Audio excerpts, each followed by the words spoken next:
In this video, we're going to talk about why eating clean is actually keeping you fat and then what you can do instead to ultimately lose 20 plus pounds sustainably and naturally and while keeping it off ever. So, the first thing I want to go into is the basics of weight loss and fat loss in general. Ultimately, fat loss comes down to a calorie deficit. Now, I know if you are somebody who has done a lot of research or not a lot of research, been on social media around the block with different fitness influencers and you've been trying to lose weight for a long time and you've seen a lot of different information when it comes to weight loss in general, you've probably seen a lot of things. You probably heard calorie deficit comes from calories in, calories out. You've probably heard hormones. You've probably heard it comes down to the certain foods that you eat.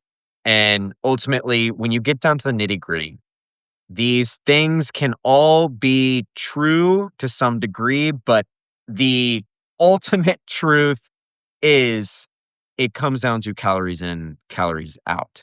So if you are eating more calories than you are expending, you're going to gain weight. If you're eating the same amount of calories that you are expending, if you're going to stay stable, maintain. And if you are eating less calories than you are expending, then you're going to lose weight. So that's ultimately what a calorie deficit is eating less calories than you have expended or burned, right? So that is at its most basic level what weight loss and fat loss comes down to. You have to be in a calorie deficit. This does not mean that some foods don't matter. It doesn't mean that hormones don't matter. I'm just simply saying from first principles, calories in, calories out is what is going to determine weight loss or fat loss. Okay. Now, that is it. So, this is where I think clean eating is ultimately a trap. And here's why. Ultimately, it creates this narrative around some foods are good, and the foods that are good determine whether you are going to lose weight or not. So, whatever foods you deem are good are going to help you lose weight. And then you have foods that you think are bad that are ultimately going to make you gain weight. And clean eating is only eating the foods that you think is going to help you lose weight. And that's it. And everything else is completely restricted. They are off limits. So, yes, the number one failure that comes from clean eating is restricting all foods that you deem are bad and that you think are going to make you gain weight. So then when you ultimately lose willpower and you end up eating the foods that are bad, you can't stop. You absolutely binge on the food and ruin all of your progress. And number two, the reason why the clean eating is actually a trap is going back to our initial first principles of calories in, calories out. Certain foods that are clean, that are more nutrient dense, that you would deem good foods, meat, nuts, nut butters, olive oils, maybe butter, depending on who you're talking to. These foods are good. They're good foods or labeled good foods, but they are very calorie dense. So you have to be careful with how much of these foods that you're eating if they are very calorie dense, because they will absolutely kick you out of a calorie deficit very easy, and or even worse, kicking you out of the calorie deficit into a calorie surplus. So you're actually gaining weight instead of losing or actually maintaining. So even though you're eating very good in the second scenario, for the most part, because they're so calorie dense, you deem them safe foods, but because they're calorie dense, end up gaining weight. And then back to number one for a second, so I can tie it back to the calorie deficit, is if you're trying to restrict these bad foods all the time, and then ultimately you end up losing willpower and binging on the foods that are bad, then it will knock you out of your progress because you end up binging on so much and consuming so many calories from those foods that they kick you out of the calorie deficit and into either maintenance or a surplus themselves. And I have plenty of experience with both of these. For the better part of a year and a half, maybe 2 years, I binge ate quite a bit where I went on total restrictive mindset. Anything that was sweets or bread or some type of carb that I thought was bad, that I thought was going to make me gain weight, I would totally restrict. I would not have any part of my diet or try to keep it out of my diet entirely, thinking that it was bad. And then when I finally got around those foods or I had it in my environment, in my house, then I would absolutely destroy these foods and I would kick myself right out of my calorie deficit. And actually, in this process, gain 20 pounds while trying to lose 20 pounds. Yes, you heard that correct. And I also have experience where I was actually overeating on natural peanut butter, rice, foods like that, where when I moved into apartment by myself and I had cleaner foods. I didn't have any other foods around really because I was still in that restrictive mindset. I didn't have any of those other foods around. I found a way to overeat on these cleaner foods and still ended up not losing any weight or keeping weight off that I was trying to lose. So here's what I would recommend that you do instead to ultimately lose 20 plus pounds sustainably, naturally, and keep it off forever. First, what really helped me was introducing foods that I thought were bad, that I was intentionally trying to restrict into my diet very, very intentionally. So I actually worked with a coach for a time period when I was in this time of trying to lose 20 pounds and gain 20 pounds, really struggling with my nutrition overall. I worked with a coach, and what she said is, I want you to have just a small scoop of peanut butter every day. And I want you to just eat that scoop of peanut butter very slow. Just try to really enjoy that peanut butter.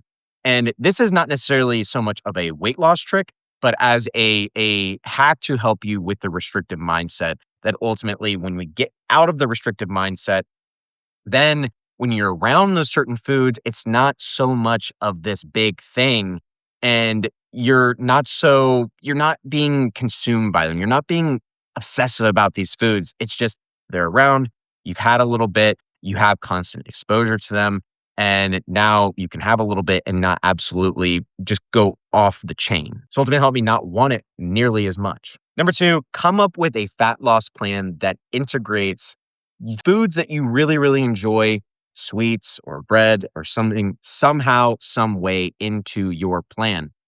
There's a couple different ways that I have done this. It's been through just tracking macros, which is a very simple and honestly my would be my go-to method. There's also a way that you can integrate some of these foods without having to track macros necessarily, at least for the beginning, but it's a lot less precise and detailed. So it can be harder for you to lose weight if you're not very conscious about the amount that you're bringing in. Coming back to that second point that we had made, where some of these foods that we are eating are very calorie dense, so they're easier to overconsume and ultimately will kick us out of calorie deficit. So, but that method is let's say you're eating 3 times a day, and so you got 21 meals per week, then 17 to 18 of those meals that would get you to the 80 to 85% of the time you're eating clean, whole foods. 17 to 18% or 17 to 18 of those meals would be just meat, fruit, and or veggie. And that's it that you're really focusing on. And then the other meals that you have would be more soul meals, meals that you just enjoy. Let's say it's pizza on a Friday night or Thursday night, having a bowl of ice cream after dinner. Things like that that help you realize or help you get out of the restrictive mindset. Like they are built into your plan overall. But again, if you're not taking account for them, it's still can be harder to lose the weight if you're not being as detailed. But it is a plan that will help you get out of your restrictive mindset and can help you lose that weight. Again, it can lose some of the detail though. Number three, changing your language around certain foods. And all I mean here is really going from a lack mindset to a more abundant mindset. Instead of, no, I can't have sweets. I can't have ice cream. I can't have cookies right now. It's, no, I am choosing a fruit instead of ice cream tonight because I think that the fruit is going to be it's going to help me with my goals better in this situation right now in this season of life.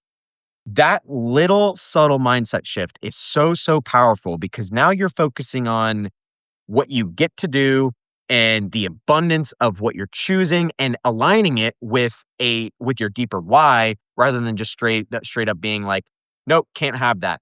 Something about us humans, we get very obsessive about things that we are told no with. So instead of no, I can't have that, it's I'm choosing this instead. And number 4 is the emotional work. And I've got a video that I go a little bit deeper into. You can comment below if you want to see that one. I'll send you that one or point you in the right direction of that one. But being able to regulate your emotions is absolutely huge because we emotionally eat a lot. And being in a very stressful work situation or financial situation or even relationships, anything that causes a lot of stress in our lives, that causes a lot of emotion in general, a lot of people, and especially you if you're watching this, you very likely, like myself, have and still have some of my days go reach for food to comfort some type of emotion or discomfort that is going on. So being able to reel this in and you regulate those emotions and not ultimately reach for food to regulate is going to be absolutely game changing when it comes to losing weight and keeping it off. So if you really resonate with this video, please reach out to me on Instagram. I would love to connect with you. You can shoot me a follow and just shoot me a message from there, DM me, or you can also book a call down below if you struggle with any of these things, struggle with your weight loss, struggling with your fat loss and nutrition in general, any of the things that we talked about today. And again, love to connect with you. Leave a comment, subscribe, and let me know what you want to see, anything more of, any questions, and we'll see you guys in the next one.